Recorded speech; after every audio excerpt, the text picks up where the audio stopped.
পাশে মানুষের সাথে আমরা আছি এই বাংলাতে। আপনারা দেখছেন সংবাদ শিরোনাম। দেখলেন তো অনেক কিছু, এবার দেখুন নতুন কিছু। গুরুত্বপূর্ণ পর্যটন সমুদ্র সৈকত মন্দারমণি। এই মন্দারমণি এখন জনপ্রিয়তা দাঁড়িয়েছে দীঘা থেকে শঙ্করপুর, তার তুলনায় মন্দারমণি কটেজের পরিমাণ অনেক বেশি। সেই কারণে গুরুত্বপূর্ণ মানুষেরা বেশি মন্দারমণিতে আছেন, কিন্তু সমস্যা এতটাই, রাস্তা বেহাল, খানাখন্দে ভরে গেছে, পর্যটকদের গাড়ি যাতায়াতে ব্যাপক অসুবিধা হচ্ছে, কোনো কোনো সময় দুর্ঘটনাও ঘটছে। এই নিয়ে বহুবার রাস্তা সরানোর দাবি করলেও কোনো লাভ হয়নি। শেষ পর্যন্ত মন্দারমণি হোটেল অ্যাসোসিয়েশন দরবার করার প্রস্তুতি নিচ্ছে। কেননা এইভাবে মন্দারমণি রাস্তা যদি খারাপ হয় তাহলে পর্যটকেরা কমতে শুরু করবে।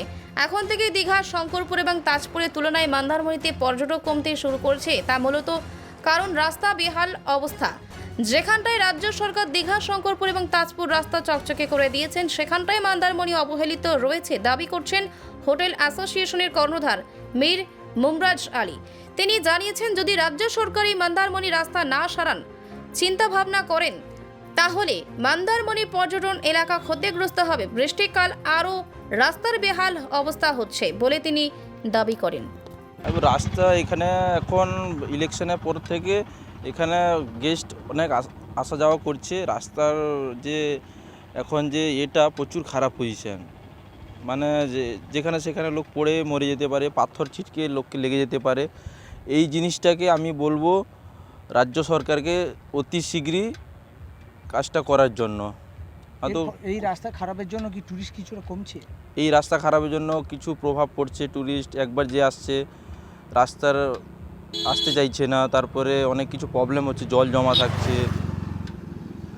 এর ফলে এটাকে দেখার জন্য আমি বলবো রাজ্য সরকারকে এটা ভালো করে হোক, উন্নয়ন ডেভেলপমেন্টটা ভালো করে হোক, যেরকম উন্নয়ন হোক মন্দারমণি, ভালো একটা টুরিস্ট যান, ভালো এর একটা পজিশন আছে এখানে।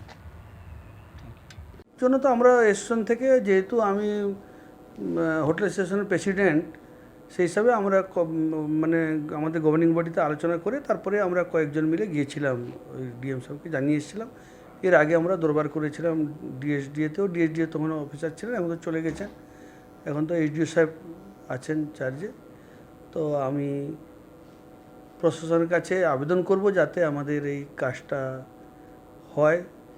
আবার দেখা করব, গিয়ে আবার বলবো যে যত তাড়াতাড়ি হয় এটাকে যদি মেরামত করে দেওয়া যায়। বেহাল অবস্থার কারণের জন্য কি পর্যটক কিছুটা একটু বিমুক্ত হচ্ছেই। একটা দেখুন, রাস্তায় যখন মানে একটা ওইটুকুন রাস্তা যেতে যদি আধ ঘন্টা 1 ঘন্টা লেগে যায়, তো সে তো বিমুক্ত হবেই।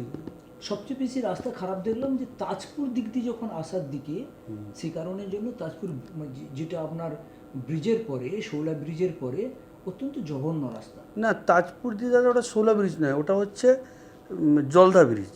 ওই জলদা ব্রিজের পর থেকে ওইখান থেকে মানে আমাদের এই খটি দানপাতার দিকে আসতে ওইটাই খুব বেহাল রাস্তা। ওইটা খুব রাস্তা খুব খারাপ হয়ে গেছে, খুব গর্ত হয়ে গেছে রাস্তাগুলো। সেই কারণে যে ওখান যে পর্যটকরা কিছুটা কি কমে যাচ্ছে মনে হয়? হ্যাঁ, একটু তো হবে দাদা। যখন একটা জন্য আজকাল লোক যখন বেড়াতে আসবে চাইবে একটা স্বচ্ছ রাস্তা, চকচকে রাস্তা থাকবে, আরাম করব, ঘুরবো। এসে যদি গাড়িতে যদি নৌকোর মতো ডোল হয়, তো সে তো স্বাভাবিক একটু কমবে। তো এটা তো হচ্ছেই। দীঘা থেকে শঙ্করপুর মানুষের পাশে মানুষের সাথে আমরা আছি এই বাংলাতে। আপনারা দেখছেন সংবাদ শিরোনাম। দেখলেন তো অনেক কিছু, এবার দেখুন নতুন কিছু।